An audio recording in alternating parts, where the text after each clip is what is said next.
The blue light of my smartphone was the only thing illuminating my face in the darkened corner of my home office. It was 11:42 p.m. on a Friday, the kind of night where most people are nursing a drink or settling into sleep. I was doing neither.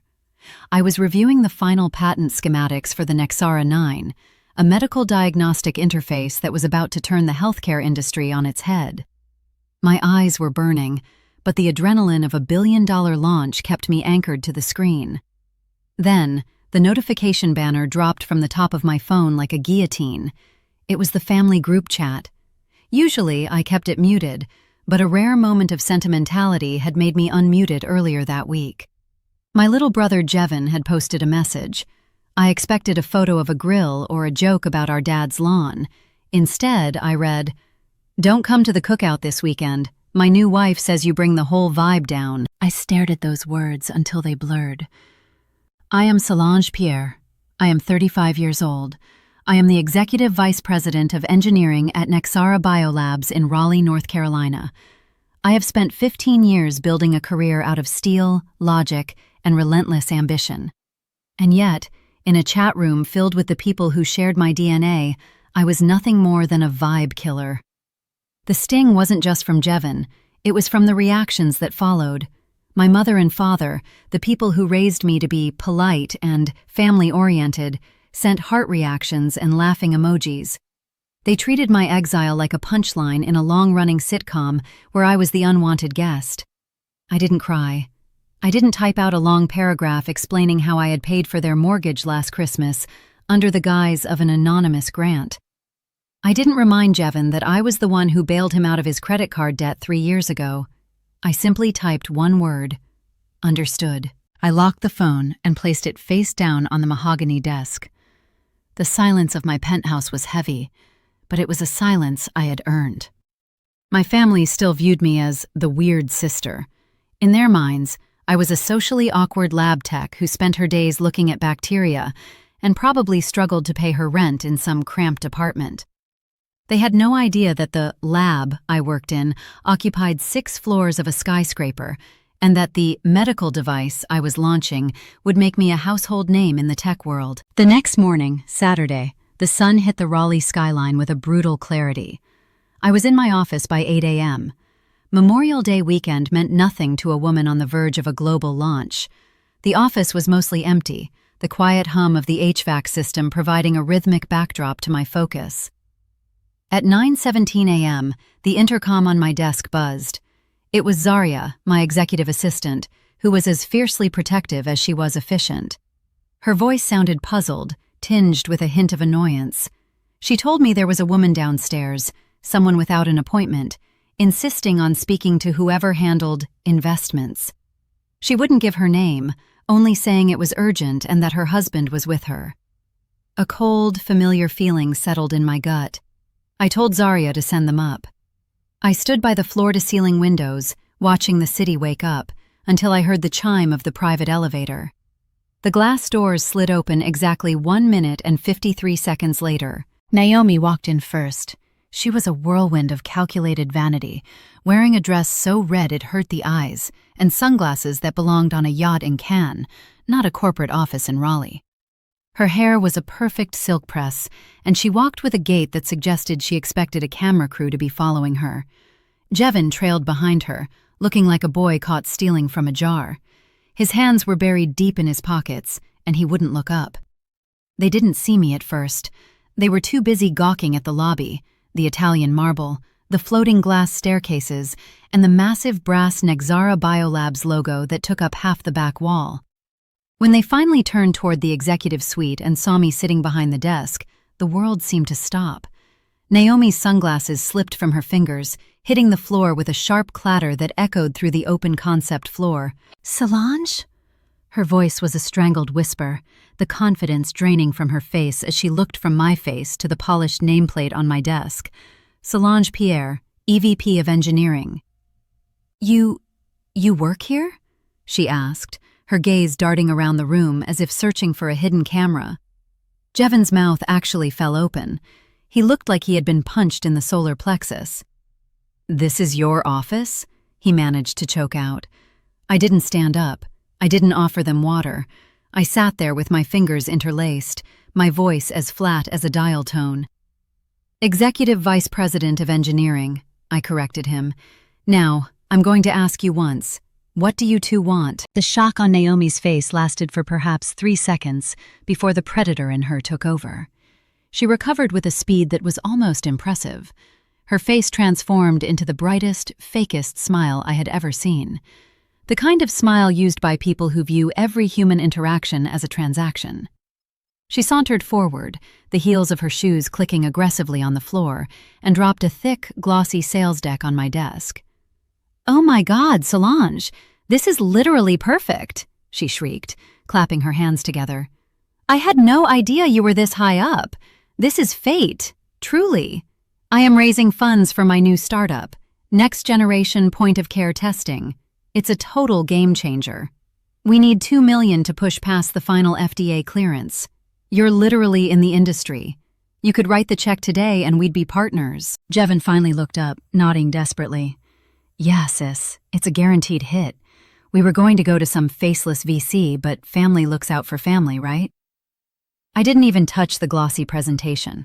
I looked at the two of them, the brother who had told me 12 hours ago that I brought the vibe down, and the wife who had banned me from a family cookout. They stood in my sanctuary, asking for a fortune with the same casualness one might use to ask for a cup of sugar.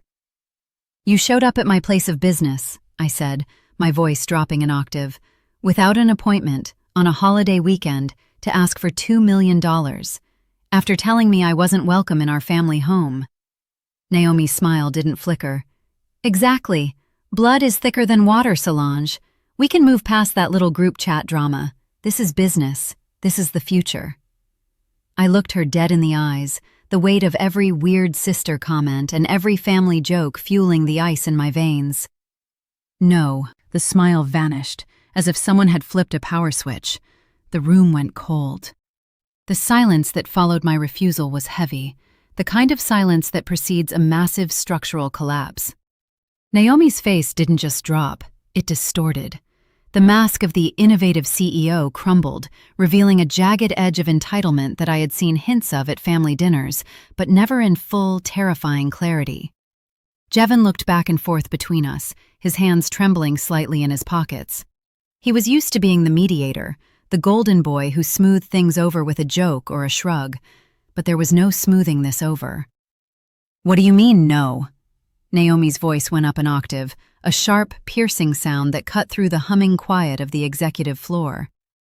"Are you seriously saying no to your own brother? Do you have any idea how much work I've put into this? This isn't just a project, Solange. This is our life's work. This is the Pierre legacy." I felt a ghost of a smile touch my lips, but it wasn't a happy one. "The Pierre legacy? Jevin, did you tell her that our legacy consists of Dad's retired postal worker pension and Mom's recipe for potato salad? Don't use my family name to dress up your desperation." I stood up slowly, the movement deliberate. At nearly 6 feet in my heels, I towered over Naomi. "You came here because you thought I was an easy mark. You thought that if you dangled the family card, I'd fold and hand over a check for $2 million without a single due diligence report or a look at your burn rate." "Solange, come on." Jevin stepped up beside his wife, trying to find a tone of reasonable brotherly concern. "This could set us up for life. You're already set. Look at this place. You have more than you could ever spend. Why are you being so selfish?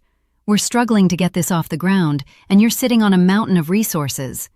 If the roles were reversed, I'd help you in a heartbeat." The lie was so bold, it almost made me laugh.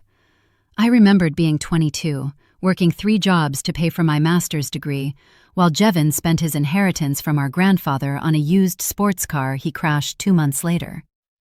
I remembered him asking me for gas money that magically turned into bar tabs. He had never helped me. He had only ever been a passenger in the car I was driving.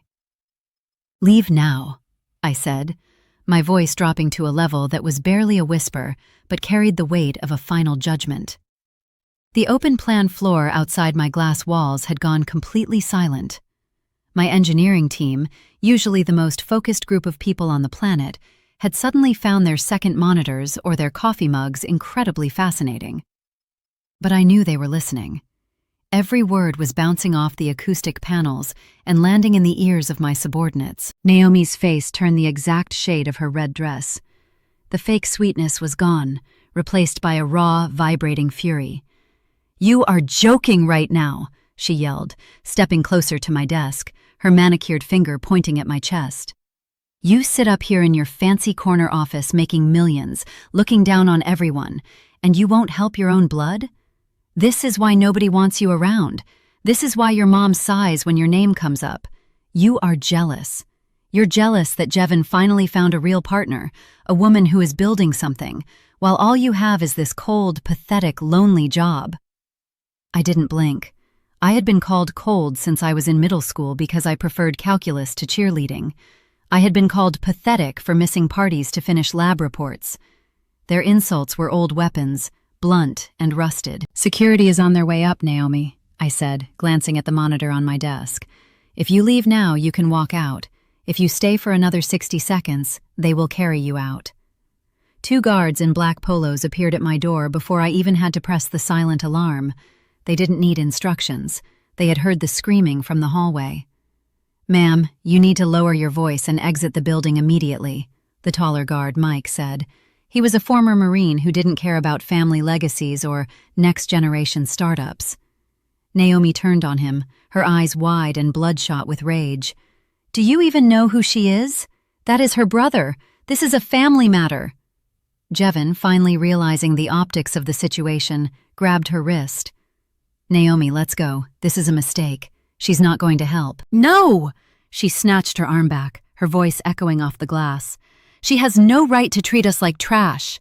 We are the only people who will ever truly care about her, and she's throwing us out like we're homeless?" The guards stepped closer, a silent wall of muscle. One of them held the elevator door open. The ding of the elevator felt like a bell ending a boxing match. Jevin looked at me one last time. There was no love in his eyes, only a deep, simmering resentment, the kind of look a person gives a debt collector they can't pay. "You are really choosing this place over us," he muttered, shaking his head. "You're going to die in this office, Solange, and you're going to die alone." As they were led toward the hallway, Naomi was still screaming. She was yelling about lawsuits, about how she would expose Nexara Biolabs, and how I would regret the day I turned my back on her. The heavy glass doors of the elevator vestibule slid shut, sealing off the noise, leaving only the hum of the air conditioner and the rapid thumping of my own heart. Zaria walked into my office a few moments later. She didn't ask if I was okay. She knew better than to treat me like a victim. She simply held a tablet in one hand and a fresh cup of coffee in the other. "Your brother's wife is a special kind of special," she said, her voice dry. I opened the digital copy of the presentation they tried to leave at the front desk. Naomi Ashford, CEO and founder. Jevin wasn't mentioned once in the executive summary, not as a co-founder, not as an officer, not even as an advisor. I took the coffee, the heat from the ceramic mug grounding me. "He's a ghost in his own marriage," I remarked. I looked at the glossy physical deck sitting on my desk. I didn't open it. I didn't need to. I picked it up and walked over to the industrial shredder in the corner of the room. I fed the pages in one by one. I watched the next generation dreams curl into thin, useless ribbons of paper. My phone, which had been silent for hours, suddenly began to vibrate on the desk. It was Jevin. I let it ring. He called again, and again. By the 4th time, the vibration was a rhythmic thumping that seemed to pulse through the wood of the desk. On the 5th call, I swiped to answer. "What do you want, Jevin?" "Do you have any idea how humiliated Naomi is right now?" His voice cracked with a fury so pure it sounded like a physical sob. "She is sitting in the car crying her eyes out because of you. She's hyperventilating, Solange. She should have thought about her respiratory health before she started screaming in a corporate office," I replied. "You couldn't give us 5 minutes?" he continued, ignoring me. "You had to call security? You treated us like garbage in front of your whole company. You wanted to show off, didn't you? You wanted to show us how big and powerful you are." "I wanted to work, Jevin. It's what I do." "You are heartless," he spat. "Always have been. Ever since we were kids, you thought you were better than everyone because you got better grades. Well, guess what? You're just a lonely woman in a glass box." He hung up before I could respond. I set the phone down, expecting the drama to end there. I expected to go back to my contracts and my patents, but 10 minutes later, the text messages started rolling in, not just from him, but from the group chat. "Jevin, you just killed our future. Jevin, Naomi hasn't stopped crying. Mom, Solange, I am shocked at you. Your brother told me everything." I muted the thread. I needed a moment of peace. I opened my banking app, intending to check a wire transfer for a vendor, but when the app opened, a red notification banner dropped from the top of the screen. "Pre-approval alert, $480,000, personal loan, cosigner, Solange Pierre." My blood turned to liquid nitrogen. I tapped the notification. The application had been submitted at 2:14 a.m. the previous night, right after I had sent that one-word response to the group chat. It used my social security number, my home address, and my exact salary figures from the SEC public filings. The secondary borrower listed was Jevin Pierre. The primary borrower was Naomi Ashford Pierre. They hadn't just come to my office to ask for money. They had already tried to steal it. The digital readout on my screen felt like a physical blow. $480,000. It wasn't a random number. It was the maximum threshold for an uncollateralized personal loan at my private banking tier. They had done their homework. They knew exactly how much they could squeeze out of the system without triggering a manual high-wealth audit that would require a physical signature in a branch office. Or at least, they thought they knew. I felt a strange, cold clarity wash over me. The anger was there, but it was buried under layers of executive precision. I didn't scream. I didn't call Jevin back to vent. I didn't even tell Zarya. Instead, I picked up my desk phone and dialed a direct line that bypassed every automated menu in the world. "Mark, it's Solange Pierre," I said when the line picked up on the second ring. Mark was my relationship manager at Wells Fargo's private wealth division. He handled the accounts of CEOs, athletes, and, apparently, targets of identity theft. "Solange, good morning. I actually have your file open right now." Mark's voice was professional but laced with a hint of hesitation. "I was just looking at this personal loan application. It flagged our high-value internal alert because of the co-signer's credit profile.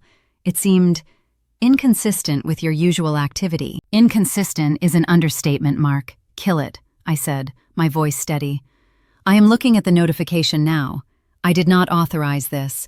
I did not sign a single document. I was at my desk at 2:14 a.m. signing internal corporate contracts, not a personal loan for a third party." I heard the rapid click of a keyboard on the other end. "I'm looking at the digital signatures now. They were authenticated using a secondary email address associated with a J. Pierre and a mobile device located in the Raleigh-Durham area. Solange, they used your social security number and an old set of pay stubs. These stubs are from 3 years ago." "I left those at my parents' house," I whispered, the realization sinking in. I had kept a folder of adulting documents in my old bedroom closet, tax returns, old stubs, a copy of my birth certificate, thinking it was the safest place in the world. I hadn't touched that folder in years. My own mother and father had likely let Jevin and Naomi into my old room. They might have even helped them find the documents, thinking they were helping Jevin secure his future. "Do you want a standard withdrawal or a hard denial with a fraud alert?" Mark asked. "Hard denial," I snapped, "and I want a full fraud report filed with the internal security team. I want the application IP addresses logged and preserved. I also need a total freeze on any new applications across all bureaus. If someone tries to open a line of credit with my name, I want the police notified before the submit button is even clicked." "Understood, Solange. It's done. The loan is dead. You'll receive a confirmation email within 4 minutes. I'm also flagging your accounts for verbal-only authorization for any movement of funds over $5,000. I hung up and leaned back in my chair, staring at the ceiling. The betrayal was now a matter of public record. It wasn't just a vibe issue anymore, it was a felony. They had sat in my office, begged for $2 million, and acted like victims, all while knowing they had already tried to hijack my credit to steal $500,000. The confirmation email landed at 10:41 a.m. Status: permanently denied. Reason: cosigner withdrawal and suspected identity fraud. I downloaded the PDF. I didn't hesitate. I opened my messages, found the family group chat, and forwarded the PDF directly to Jevin. I didn't add a caption. I didn't need to. The words "suspected identity fraud" in bold, bank official font said everything that needed to be said. My phone didn't just ring. It exploded. Jevin called immediately. I declined it. He called again. Declined. Then a new number appeared. I recognized the area code. It was the burner-style number Naomi used for her business outreach. I answered it just to hear the sound of a cornered animal. "You think you're real smart, don't you?" she spat, her voice no longer crying but sharp and venomous. "Blocking our loan like a spoiled child. You have millions, Solange, millions. 480,000 is pocket change to you. It wouldn't even change your lifestyle, but it would have changed ours." "It's called identity theft, Naomi," I said calmly. "And in the state of North Carolina, the amount you tried to take makes it a Class F felony.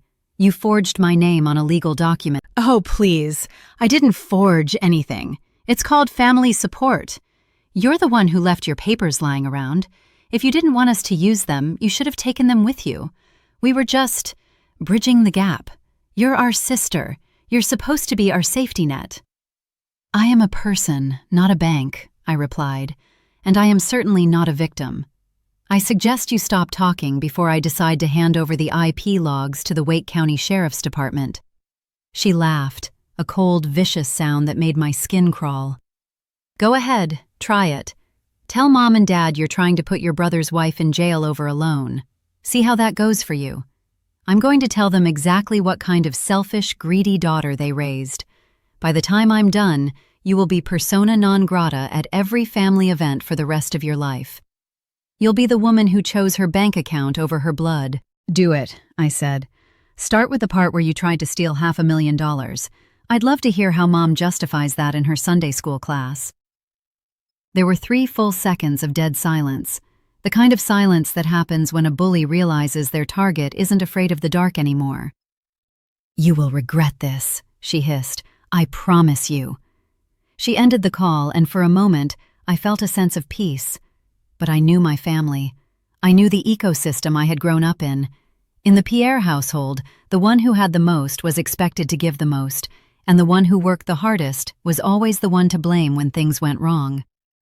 At 10:27 a.m., the family group chat, the one I had muted, began to vibrate so incessantly that my phone actually moved across the desk. I unmuted it just to see the wreckage. "Mom, Solange, did you really shame your brother and Naomi at your office, in front of your employees?" "Dad, that is not how we raised you, daughter. Money has changed you. You've forgotten where you came from." "Jevin, she called security to throw us out, guys, over money. She treated us like we were dangerous." I watched the messages fly by. Not once did Jevin mention the loan. Not once did my parents ask for my side of the story. To them, I was the villain because I had things, and Jevin had needs. By noon, the situation escalated from a private feud to a public execution. Zaria walked back into my office, her face grim. "Solange, you need to see this." She turned her tablet around. It was Instagram. Naomi had posted a series of stories. She was sitting in the passenger seat of their car, her eyes red and puffy, mascara running down her cheeks. The caption read, "When your own blood chooses a title over family, heartbroken doesn't even cover it. Hashtag toxic family. Hashtag success at any cost." Then came the next slide. It was a shaky, surreptitious video of the Nexara building, followed by a shot of my nameplate. The voiceover was Naomi, sobbing. "We just wanted 5 minutes. We just needed a hand up, not a handout. She had us escorted out by armed guards. This is the real Solange Pierre. Don't let the EVP title fool you." She had tagged the official Nexara Biolabs account. She had tagged our local news station. She was trying to burn my world down because I wouldn't let her rob me. "Do you want me to call legal?" Zarya asked, her finger hovering over the contact for our general counsel. I looked out the window at the Raleigh skyline. I could see the reflection of my own face in the glass, hard, determined, and entirely finished with being the family punchline. "No," I said, a new plan forming in my mind. "Not yet. Let her keep posting. Let her build the evidence for me. But Zarya? Call my private investigator. I want everything on Naomi Ashford. I want her past, her startup history, and every bridge she's ever burned. If she wants to play in the public eye, let's give her a real show." Just as I said that, another alert pinged from Wells Fargo. My heart skipped a beat. New joint credit card application submitted. Name, Solange Pierre and Javon Pierre. Requested limit, $50,000. They weren't stopping. They were doubling down. They thought that if they threw enough dirt, I'd be too busy cleaning myself off to notice them picking my pockets. The sheer audacity of the second application was almost hypnotic. Most people, when caught in a felony, retreat to a dark corner to pray for mercy. But Naomi and Jevon weren't most people. They were desperate, and desperation has a way of mimicking courage. They believed that because I hadn't called the police within the first hour, I was weak, or perhaps too afraid of Mom and Dad's disapproval to actually pull the trigger. They viewed my silence as a green light to keep digging. I didn't even have to call Mark this time. I simply tapped the Deny and Report button on my private banking app. I watched the status flip from pending to fraudulent in real time. My hands were steady as I navigated to my settings and initiated a total nuclear freeze on my credit profile. I contacted Equifax, Experian, and TransUnion, placing extended 7-year fraud alerts on my file. I added a mandatory verbal password for any account changes, a word that none of my family members would ever guess. By 1:30 p.m., the office of Nexara Biolabs was humming with a different kind of energy. The engineers were back to work, but the air was thick with the scent of a fresh scandal. My PR team had already flagged Naomi's Instagram stories. "Solange, we need to issue a statement or at least a takedown notice," Sarah, the head of communications, said as she stepped into my office. "She's tagging our partners. She's even tagging the FDA Oversight Committee account. It's messy." "No statement," I said, not looking up from my screen. "A statement validates a lie. If we respond, we make her a party in a conflict. Right now, she's just a trespasser who had a meltdown. Let her scream into the void. The more she talks, the more she incriminates herself." Sarah looked worried. "But she's calling you a greedy corporate machine. In this economy, that's a narrative that sticks." "Let it stick," I replied. "By Monday, that narrative is going to be overwritten by a police report. Now, if you'll excuse me, I have a private investigator to meet." I left the office through the basement garage to avoid any potential ambush interviews Naomi might have tried to set up with local bloggers. I drove to a nondescript coffee shop on the outskirts of Cary, far from the polished glass of downtown. Sitting in a corner booth was Marcus, a man who looked like a tired middle school teacher, but was actually the most effective digital forensic investigator in the Southeast. He pushed a thick brown envelope across the table before I even sat down. No return address, no labels, just my name written in plain block print. "You were right to call," Marcus said, his voice a low, gravelly hum. "Your sister-in-law isn't just a dreamer. She's a professional. This medical diagnostic startup she's pitching, it's her 4th one in 6 years. Each one has a different name, but the same pattern. She raises seed money from family, friends, and small-time local investors, then dissolves the LLC 6 months later due to technical failures. The money? It disappears into consulting fees paid to herself." I sliced the envelope open with a steak knife from the table. 42 pages slid out, held together by a single black binder clip. The cover page read, "Private Investigation Report, Naomi Ashford, a.k.a. Naomi Pierre." I scanned the pages. It was worse than I thought. Naomi hadn't just burned bridges, she had firebombed them. There were 3 pending civil suits in Florida for misappropriation of funds.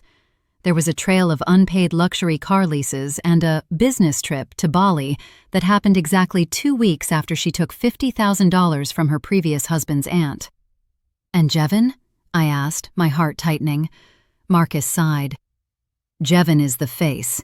She uses his local reputation and his nice guy persona to get through the door. But look at page 15. He's listed as a co-defendant on the most recent suit. He's not a victim, Solange. He's the bait. I stared at the photos in the report. Jevin and Naomi at a high-end gala. Jevin smiling next to a prototype of a testing kit that looked like a plastic toy with some LEDs glued inside. My brother, the boy I used to protect from bullies on the playground, had become a predator's accomplice.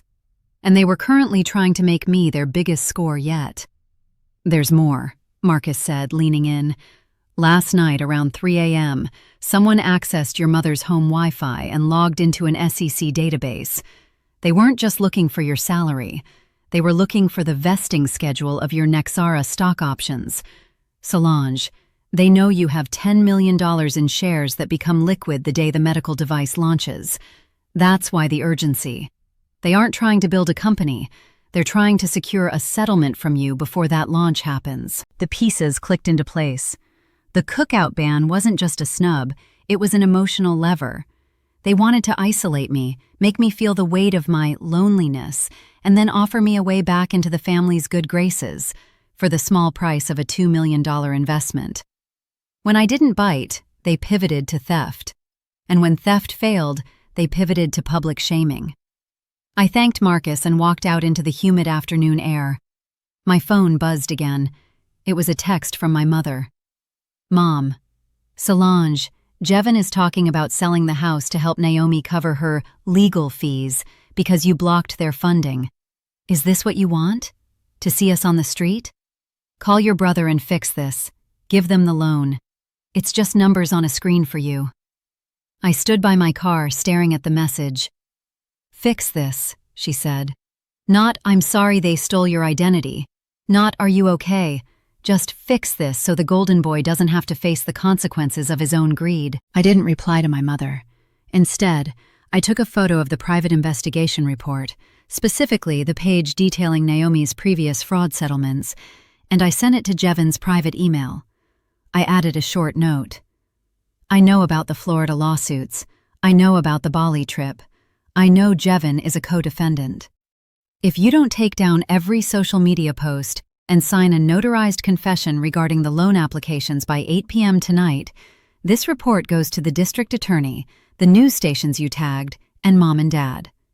Choose your next move very carefully. I got into my car and started the engine. I felt a strange sense of detachment. I was no longer the weird sister. I was the executive vice president of a billion-dollar company, and I was about to show my family exactly how I earned that title. 10 minutes later, Jevin called. I answered, expecting more screaming.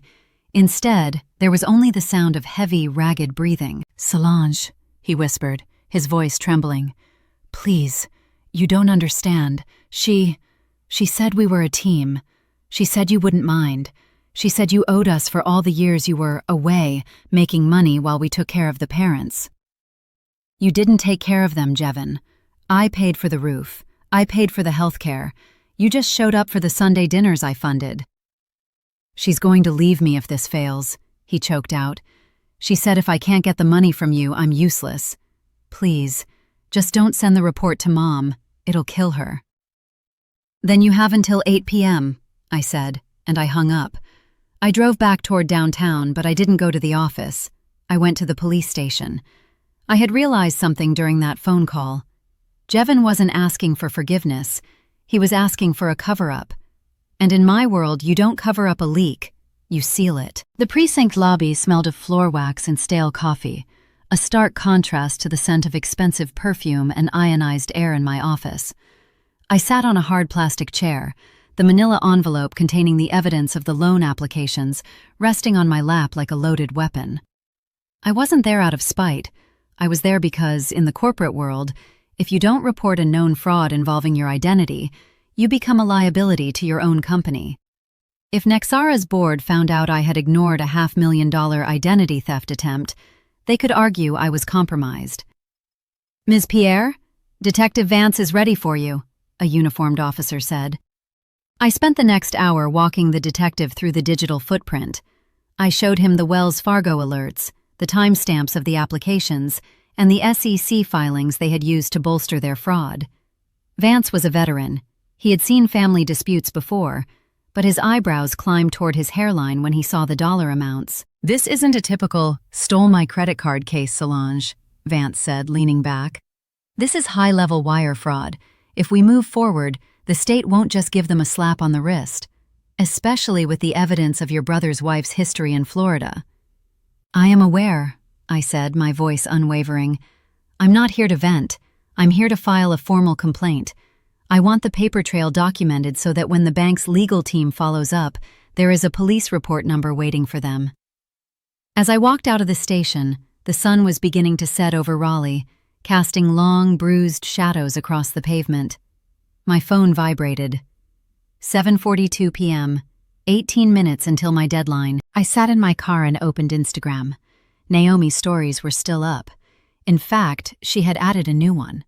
This one featured my mother. My mother was sitting at her kitchen table, looking frail and distraught, holding a handkerchief. Naomi's voice was a whisper in the background. "It's just so hard to see a mother's heart break because one child thinks they are too important for the rest of us. Pray for our family, guys. Money is the root of all evil." The fury I had been suppressing finally broke through the ice. They were using my mother as a prop. They were weaponizing her aging heart to protect their own crimes. 8 p.m. came and went. My phone stayed silent. No notarized confession, no apology, no white flag. Instead, Jevin sent a single text. "Mom is having chest pains because of the stress you're putting on us. I hope your report is worth her life. We aren't signing anything. Do your worst." It was a classic Pierre family move, the emotional hostage situation. They thought that by placing Mom's health on the table, I would fold. They forgot that I was the one who had researched and hired the best cardiologists in the state for her. I knew her medical records better than they did. I knew that chest pains was the family code for "I'm not getting my way." I didn't hesitate. I dialed my mother's house phone. My father answered. "Dad, I'm calling an ambulance to the house right now," I said, my voice commanding. "What? No, Solange, we don't need—" "Jevin just texted me saying Mom is having chest pains," I interrupted, my tone sharp enough to cut glass. As EVP of a medical firm, I cannot ignore a cardiac event. If she is in pain, she needs a hospital, not a handkerchief and an Instagram filter. The EMTs will be there in 6 minutes. If she's faking it to help Jevin manipulate me, she can explain that to the paramedics. "Now wait a minute," my father stammered. She's just upset, Solange. You don't need to involve the authorities." "Too late. They're dispatched. And Dad, tell Naomi to get out of your house, because the police report I just filed includes her name, and if she's found at the scene of an emergency she helped manufacture, it's going to look very bad at her arraignment." I hung up. I didn't wait for a reply. I opened the group chat and posted a single message. It was the scan of the police report with the case number clearly visible. "Solange, the report is filed. The bank is conducting a fraud investigation. The ambulance is on the way for Mom. Since I am the greedy one who pays for everyone's insurance, I'm ensuring she gets the best care. Jevin, Naomi, legal will be in touch by Monday morning. Do not contact me again except through my attorney." I exited the group chat. I blocked every single one of them. The silence that followed was the loudest thing I had ever heard. I sat in the darkness of my car for a long time, watching the lights of the city. I had just set fire to the only bridge I had left to my childhood. I was officially the villain. I was the girl who called the cops on her brother and an ambulance on her faking mother. But for the first time in 35 years, I felt like I could breathe. I drove back to my penthouse, my mind already shifting back to the Nexara 9 launch. I had $1 billion responsibility to my employees, my investors, and the patients whose lives would be saved by our tech. I couldn't let the petty greed of a failed entrepreneur and a weak-willed brother derail the future. When I arrived home, Zarya had sent me a final update for the night. "The Instagram stories have been deleted. Naomi's account has gone private. Also, The hospital confirmed your mother was admitted, checked, and discharged within an hour. Diagnosis: mild anxiety. Your father was seen arguing with Jevin in the parking lot. I poured myself a glass of wine and stood on my balcony. The air was cool, and the world looked small from this high up. I thought about the cookout I wasn't invited to. I thought about the vibe I supposedly brought down. I realized then that they were right. I did bring the vibe down, because the vibe of my family was built on lies, manipulation, and the quiet theft of my labor. I was the cold reality that crashed their party. I was about to take a sip of my wine when a heavy brown envelope slid under my front door. I froze. No one had access to this floor except building security and me. I set the glass down and walked to the door. I picked up the envelope. It was identical to the one Marcus had given me, but this one didn't have my name on it. It had a logo I recognized instantly, the logo of a rival biotech firm, Ethelgard. I opened it. Inside wasn't a private investigation report. It was a series of photos. Photos of Naomi Ashford sitting in a booth at a high-end restaurant, smiling, shaking hands with the CEO of Ethelgard. The date on the photos was yesterday. The caption written on the back of the first photo in Naomi's handwriting said, "If you won't pay for the secrets to the Nexara 9, someone else will. Last chance, sister." She wasn't just trying to steal my money anymore. She was selling my life's work to the highest bidder. The wine glass felt fragile in my hand, a delicate piece of crystal that I could shatter with the slightest squeeze. I didn't shatter it. I set it down on the kitchen island with a steady hand, though my heart was hammering against my ribs like a trapped bird. The photos were clear, high resolution, and devastating. Naomi Ashford, my brother's wife, wasn't just a petty fraudster or a social climber. She was a corporate saboteur. I spread the photos out on the marble countertop. In every shot, she looked poised, confident, the exact opposite of the sobbing woman on the Instagram stories. She was wearing the same red dress she had worn to my office earlier that day. This meeting with the Ethelgard CEO, Victor Thorne, had happened right after she left my building. While she was supposedly crying her eyes out in Jevin's car, she had actually been brokering a deal to sell Nexara's intellectual property. The realization was a cold splash of water. The $480,000 loan, the $2 million request, those weren't just about greed. They were the distractions. She was testing my defenses. She wanted to see if I was distracted enough by the family drama to miss the fact that she had been digging into my professional life for months. "Zaria," I said into my phone, my voice like iron. "I don't care that it's nearly midnight. I need the head of cybersecurity and our lead patent attorney on a secure Zoom in 5 minutes. And call Marcus. Tell him he missed something big." I went to my home office and began pulling the logs for the Nexara 9 project. My mind was racing through every interaction I'd had with Jevin and Naomi over the last year.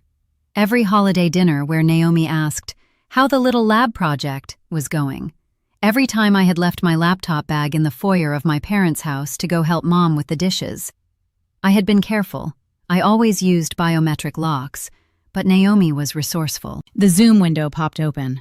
The faces of my top team members appeared, looking tired and confused. "We have a Tier 1 breach," I began, skipping the pleasantries. I held up the photo of Naomi and Victor Thorne to my webcam. "This is Naomi Ashford Pierre. She is currently in possession of materials she intends to sell to Ethelgard. I need a full audit of every server access point associated with my personal credentials over the last 6 months." "Solange, that's impossible," the head of cyber, a man named Elias, stammered. "Your credentials require a physical hardware key and a retinal scan for anything related to the Nexara 9. "Then look for the back door," I snapped. "Look for any remote access requests from my mother's IP address in Raleigh. Look for any mirroring software that might have been installed on my personal devices while they were on an unsecured network." As Elias began his search, Marcus joined the call. He looked pale. "Solange, I just saw your message.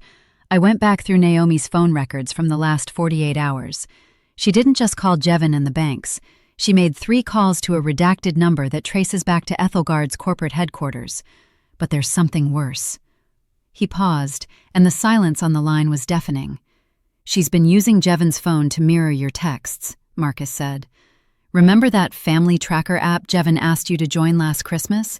The one he said would help keep Mom and Dad feeling safe if they knew where everyone was? It wasn't just a GPS tracker. It was a Trojan horse. It gave the admin, Jevin, and by extension Naomi, the ability to see notification banners on your home screen. I felt a wave of nausea. Every text from my lead engineers, every two-factor authentication code, every summary of a patent filing that popped up as a notification while I was at dinner. She had seen them. She hadn't needed to hack the server. She had hacked me through my desire to be a good daughter and join a simple family app. She doesn't have the full schematics, I said, more to myself than to the team. The core algorithms for the Nexara 9 are stored on an air-gapped drive in the office. But she has the logic flow. She has the roadmap. In the hands of Victor Thorne, that's enough to file a prior art claim and tie us up in litigation for a decade. It would kill the launch. She's blackmailing you, Solange, my attorney David said softly. The note says last chance. She wants you to buy her silence. I don't pay blackmailers, David. I bury them. I looked at the photos again. Naomi was smiling in the restaurant, holding a silver flash drive. My brother Jevin was nowhere to be seen in these photos. Was he even aware of this? Or was he just the useful idiot who provided the family tracker app and the pay stubs? I picked up my phone and unblocked Jevin's number. I didn't call him. I sent a single photo, the one of Naomi and Victor Thorne. Solange, does your wife know that industrial espionage carries a 20-year federal sentence? And do you know that as the owner of the family app used to facilitate the theft, you are her primary co-conspirator? The FBI is much less forgiving than I am, Jevin. The reply came back in less than 60 seconds. It wasn't a text. It was a frantic, shaking video call request. I accepted it. Jevin's face filled the screen. He was in a dark room, possibly their bedroom. He looked terrified. His eyes were bloodshot, and he was sweating. Solange, I swear, I didn't know about Ethelgard. She told me she was just gathering evidence of your success to show the banks so they'd trust our startup. She said it was just for the loan. She's selling my company, Jevin, I said, my voice cold and steady. She's sitting with our biggest rival. Where is she right now? She's at a hotel downtown, the Marriott. She said she couldn't stay here after you called the police. She said she was going to handle things. He started to sob, a pathetic, high-pitched sound. Solange, please, I didn't mean for this to happen. I just wanted to be successful like you. I wanted Mom and Dad to look at me the way they look at your bank account. If you want to save yourself, Jevin, you're going to do exactly what I say. You're going to give Marcus remote access to your family app admin portal, right now. And you're going to tell me exactly what she took from my house last month when you stopped by to drop off those groceries. She took a black notebook from your nightstand, Jevin whispered. The one with the hand-drawn diagrams. She said it was just a diary. My heart stopped. The black notebook. It wasn't a diary. It was my analog backup, the handwritten conceptual math that formed the foundation of the Nexara 9's interface. It was the only thing in the world that could prove the original moment of invention. I'm sending a car for you, Jevin, I said. You're going to the precinct. You're going to turn over your phone, your laptop, and your wife. If you hesitate even for a second, I will let the feds take you both. Do you understand? Yes, he whimpered. Yes, Solange, I'm sorry. I'm so sorry. I hung up. I didn't feel sorry for him. I felt disgusted. But I had a target. The Marriott, downtown Raleigh, room unknown, but I had the resources to find out. I stood up and put on my trench coat. Zarya, I said into the intercom, notify building security at the Marriott. Tell them there is a woman in possession of stolen corporate property in their building, and call the Raleigh PD. Tell Detective Vance the family matter just became a matter of national economic security. I walked out of my penthouse, the elevator humming as it descended. The war was no longer about a cookout or a vibe. It was about the black notebook and the future of Nexara. Naomi thought she was playing a game of checkers with a weird sister. She was about to find out that she was playing against the queen of the board, and I was done playing nice. The drive to the Marriott was a blur of neon lights and cold calculations. I wasn't the weird sister anymore. I was a general, mobilizing for a final strike. My phone was a command center, buzzing with updates from Elias and Marcus. They had successfully breached the admin portal of Jevon's Family Tracker app. It was a goldmine of digital footprints, showing every time Naomi had pinged my phone's location, every notification she had mirrored, and every file she had attempted to upload to her private cloud. "Solange, we have her." Marcus's voice came through the car speakers. "She's in room 1402, and she's not alone. Victor Thorne's personal driver just pulled up to the valet. He's headed inside." I gripped the steering wheel. Victor Thorne was a man who viewed ethics as an obstacle to profit. If he got his hands on that black notebook, he wouldn't just copy the tech. He would file a barrage of injunctions that would freeze Nexara's launch for years. He would bleed us dry in legal fees while his engineers reverse-engineered my work. I pulled into the Marriott's circular driveway, ignoring the valet's outstretched hand. I stepped out of the car, my heels clicking on the pavement with the rhythm of a ticking clock. Two plainclothes officers, coordinated by Detective Vance, met me near the revolving doors. "Ms. Pierre, we need you to stay back while we execute the search warrant for the stolen property," one of the officers said. "That notebook is proprietary intellectual property," I replied, my voice steady. "If it's destroyed or tampered with, the damage is irreversible. I'm coming up." They didn't argue. Perhaps it was the look in my eyes, the look of a woman who had spent 15 years breaking glass ceilings, only to find her own brother trying to pull the floor out from under her. We reached the 14th floor. The hallway was silent, the thick carpet muffling our footsteps. Outside room 1402, a man in a sharp gray suit, Thorne's fixer, was standing guard. His eyes widened when he saw the police. He reached for his phone, but the officers were faster. They pinned him against the wall before he could send a warning. "Police, open up!" Vance shouted, kicking the door. It didn't budge. He kicked it again, and the frame splintered. The room was a suite, dimly lit by the glow of a laptop screen. Naomi was sitting at a small round table, the black notebook open in front of her. Victor Thorne was leaning over her shoulder, a high-resolution camera in his hand, mid-click. He was photographing the pages. "Step away from the table! Hands where I can see them!" Vance screamed. Naomi didn't scream this time. She didn't cry. She looked at me, and for the first time I saw the true face of the woman who had married into my family. It wasn't the face of a desperate entrepreneur. It was the face of a shark. She lunged for the notebook, trying to pull it toward her, but Vance was on her in a second, his hand clamping down on her wrist. "Solange!" she shrieked, her voice echoing off the hotel walls. "You're ruining everything! This was for Jevon! This was for our future!"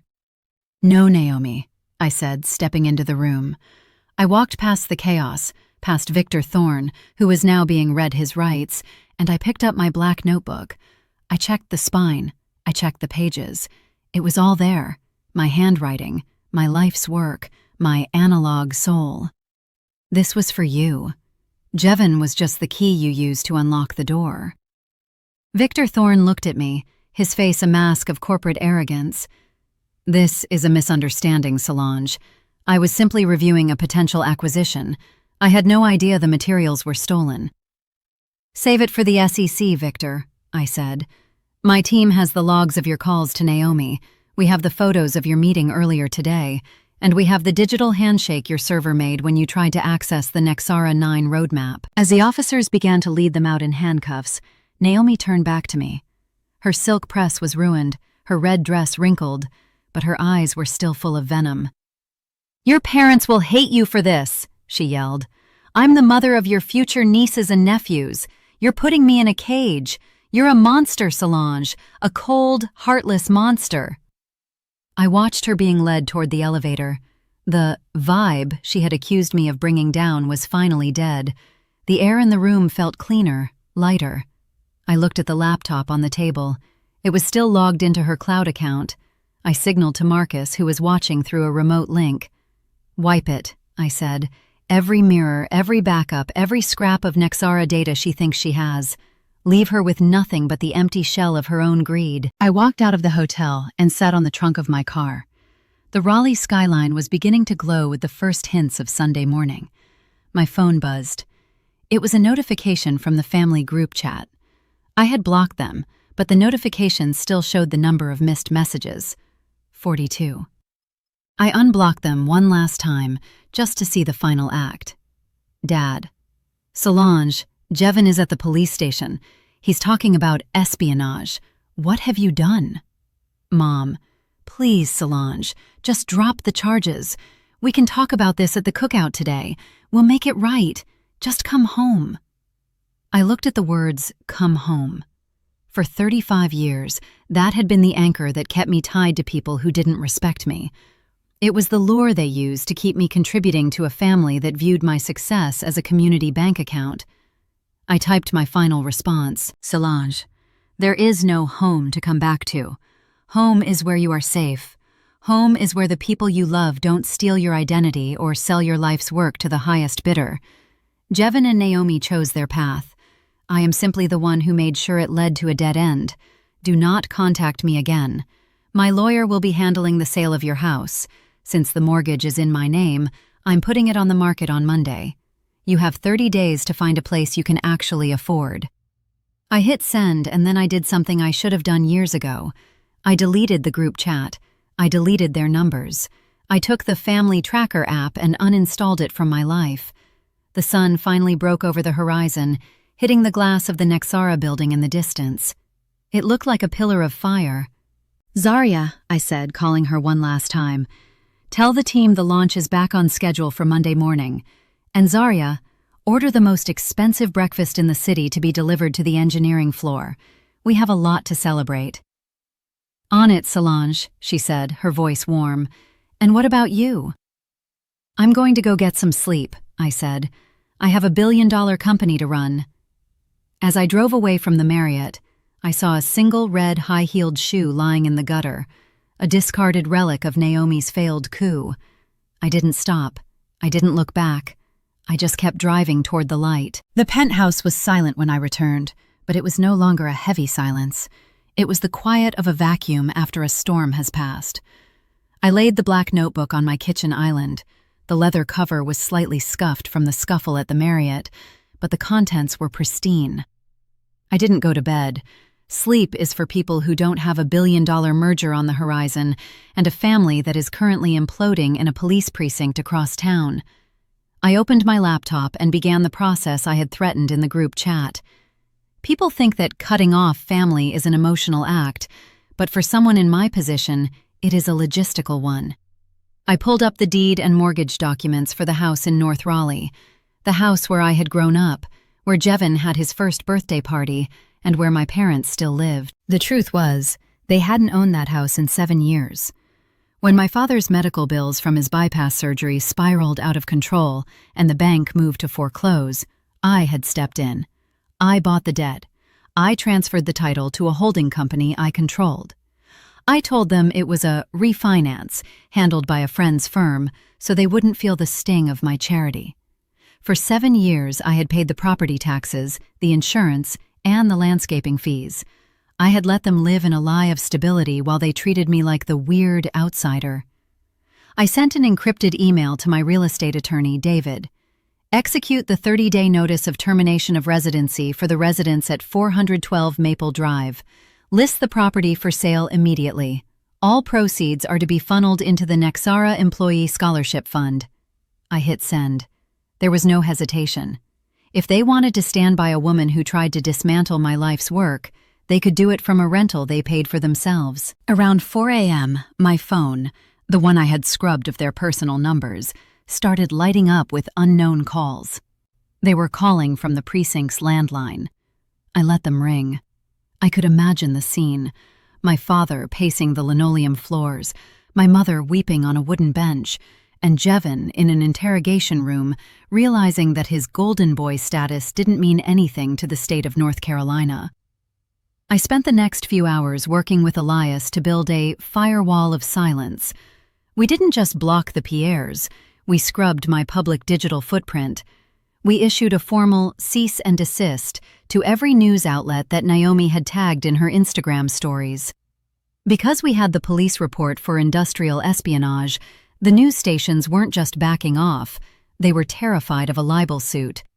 The heartbroken sister-in-law narrative was replaced by the corporate spy reality. At 8 a.m. Sunday morning, the time the cookout was supposed to start, I received a notification from Zarya. Solange, Victor Thorne's legal team is already reaching out for a settlement. They want to bury the Marriott incident before the markets open on Monday. They're offering a massive payout if we don't name Ethelgard in the formal filing. Tell them no, I said. Tell them I want a full public admission of their attempt to acquire stolen trade secrets. And if they don't, I will release the footage of Thorne's fixer being pinned to the wall by the Raleigh PD. I don't want their money, Zarya. I want their market share. I spent the rest of Sunday in a state of clinical detachment. I went to the gym. I had a high-protein breakfast. I reviewed the launch sequence for the Nexara 9. But every time I passed the window and saw the Raleigh sun, I thought about the grill at my parents' house. I thought about the smell of charcoal and the sound of my father's laugh. I felt a pang of something. Not regret, but a phantom limb sensation. I was mourning a family that never truly existed. The family I loved was a projection I had maintained with my own money. The real family was the one that reaction emoji'd my exile and helped a thief find my pay stubs. At 2 p.m., the doorbell to my penthouse rang. I checked the security camera. It was my father. He looked 10 years older. He was standing there without his usual bravado, his shoulders hunched. He didn't have his phone. He just had a piece of paper in his hand. I debated not opening the door, but I wanted to see if he could say it to my face. I opened the door but stayed behind the security latch. "You shouldn't be here, Dad." "Solange," he said, his voice cracking. "They won't let us see Jevin. They say it's federal. Naomi is... She's not talking to anyone. Her lawyer told us to stay away." "She's a criminal, Dad. Jevin is an accomplice." "He's your brother!" my father yelled, the old fire returning for a second before dying out. "He made a mistake. He was led astray by that woman. But you're the one putting the nails in the coffin. And now I get an email saying we have 30 days to leave our home? Your mother is hysterical. Where are we supposed to go?" "You can go wherever Jevin was going to take you with that $480,000 loan he tried to steal," I said. "Oh, wait. He wasn't going to take you anywhere. He was going to Bali with Naomi. I saw the travel itinerary in the investigation report." My father flinched. The truth was hitting him like a physical weight. "We didn't know, Solange. We thought you were doing so well that you wouldn't miss a little bit of help for your brother." "A little bit of help? He tried to destroy my career. He helped her sell my patents to Victor Thorne. Do you have any idea what that would have done to the 300 people who work for me? To the patients waiting for this device? You didn't care about any of that. You just cared that Jevin was the fun one, and I was the weird one who worked too much." I looked at him, really looked at him. He was wearing a shirt I had bought him for Father's Day 2 years ago. "The 30 days stands," I said.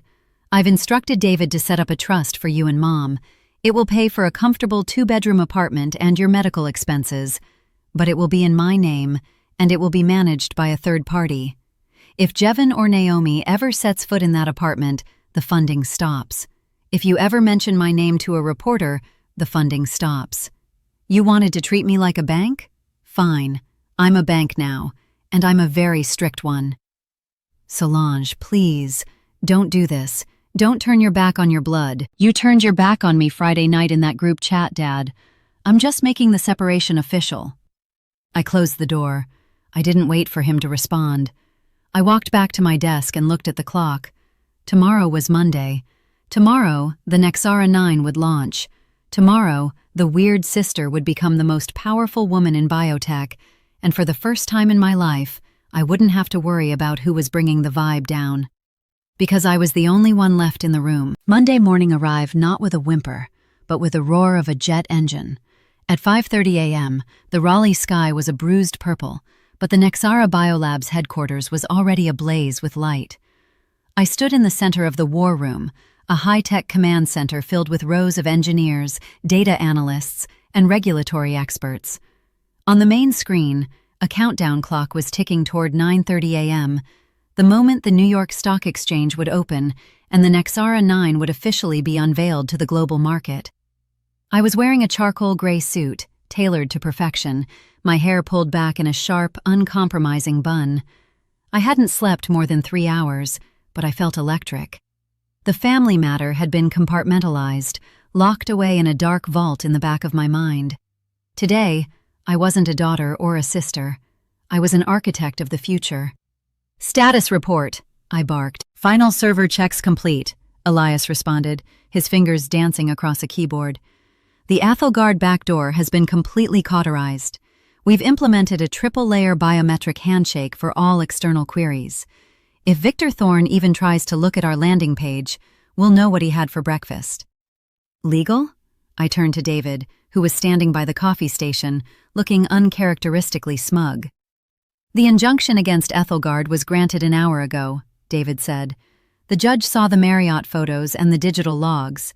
Thorne is legally barred from filing any patent claims related to point-of-care diagnostics for the next 18 months, while the federal investigation into Naomi Ashford continues. We've effectively paralyzed them." "And the defendants?" I asked, my voice dropping just enough so the rest of the room wouldn't hear. "Jevon is out on bail," David whispered. "Your father posted his retirement savings to get him out. But Naomi, the judge denied bail. They found 3 more burner phones in her hotel room with evidence of contact with foreign entities. She's being moved to a federal holding facility. Jevon is at your parents' house, but he's under administrative monitoring. He can't leave the county." I nodded once.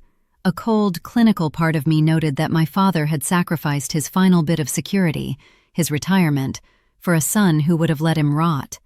It was a poetic, if tragic, end to their dynamic. "Focus on the launch," I said, turning back to the screen. The next 4 hours were a whirlwind of high-stakes precision. We coordinated with our manufacturing plants in Singapore, our distribution hubs in Germany, and our clinical partners in California. The Nexara 9 wasn't just a medical device, it was a handheld lab that could detect early-stage stage 4 cancers, viral loads, and genetic markers from a single drop of blood in under 60 seconds. It was the holy grail of diagnostics. At 9:29 a.m., the room went dead silent. My hand hovered over the tablet that would trigger the global press release and the opening of the order portal. 10, 9, 8. The team began the countdown. I looked at my reflection in the darkened glass of the monitor. I thought about the little girl who used to hide in the school library because she didn't know how to talk to people. I thought about the woman who was told her vibe was too heavy for a family cookout. 3, 2, 1, launch. I pressed the button. The screens erupted in green. Within seconds, the orders pending ticker began to spin so fast the numbers became a blur. $10 million, $50 million, $100 million. The Nexara 9 wasn't just a success, it was a landslide. My phone, which had been restricted to internal communications only, began to chime with notifications from news outlets.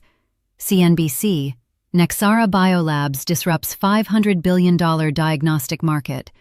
Bloomberg, Solange Pierre, the woman who just redefined healthcare. In the midst of the cheering and the popping of champagne corks, I stepped away from the crowd. I walked to the floor-to-ceiling windows and looked out at the city. For the first time in years, the weight on my shoulders didn't feel like a burden. It felt like a foundation. But the world has a way of trying to pull you back down just as you reach the summit. Zarya approached me, holding a tablet. Her expression was neutral, but I could see the tension in her jaw. "Solange, you need to see this. It's a live feed from outside the building." I looked at the screen. A small group of protesters had gathered at the gates of the Nexara campus. There were only 4 of them, but they were holding signs that were clearly designed to catch the cameras of the news crews already stationed there. The signs read, "Solange Pierre, rich in money, poor in soul," and "Nexara products on family tiers." In the center of the group was my mother. She wasn't crying anymore. She was wearing her best Sunday coat, looking directly into a camera as a local reporter held a microphone to her face. My father stood behind her, looking ashamed, but Jevin was right at her side, his arm around her, playing the part of the devoted, grieving son. "I just want my daughter to remember where she came from," my mother's voice came through the tablet speakers, shaky but practiced. "She's a brilliant woman, but she's lost her way. She's using her power to crush her own family because we dared to ask for a little help. We're being evicted from our home of 30 years while she makes billions. Is this the kind of person we want leading our medical future?" The reporter nodded sympathetically. "And Jevin, you were also escorted out by security?" "I just wanted to see my sister," Jevin said, his voice a masterclass in feigned hurt. "I made some mistakes, sure. I trusted the wrong person. But Solange, she didn't see a brother. She saw a liability. She's cold, man, just cold." Zarya looked at me, her eyes filled with concern. "They're trying to tank the stock, Solange. The heartless CEO narrative is catching fire on Twitter. People are calling for a boycott of the Nexara 9 because of how you're treating your parents." I watched the screen for a long moment. I watched my mother use the jewelry I bought her and the clothes I paid for to paint me as a monster. I watched Jevin, the man who tried to sell my soul to Victor Thorne, pretend to be a victim of my success. "They think they're playing a PR game," I whispered. "What do you want to do?" Zarya asked. "We can have them removed for trespassing on the corporate campus perimeter." "No," I said, a slow, predatory smile spreading across my face. "That's exactly what they want. They want the footage of the mean billionaire calling the cops on her mother again. We're not going to remove them." "Then what?" "We're going to give the media the full story," I said. "Zarya, get the files, the real files, not just the police report from the Marriott. I want the bank statements from the last 10 years. I want the receipts from my mother's heart surgery. I want the deed to their house showing my holding company. And most importantly, I want the audio recording from the Marriott, the part where Naomi says Jevin was in on the Ethelgard deal from the beginning." "Solange, that will destroy them," Zarya said, her voice hushed. "There's no coming back from that for Jevin. He'll go to prison for a long time." "He should have thought about that before he stood in front of a camera and lied about the woman who kept him fed for a decade," I replied. "They want a public execution? Fine. But it's not going to be mine." I walked toward the door of the war room. "Schedule a press conference for 2 p.m. in the main lobby. Tell the reporters I'll be addressing the family concerns directly. And tell my parents to stay right where they are. I want them to have a front row seat."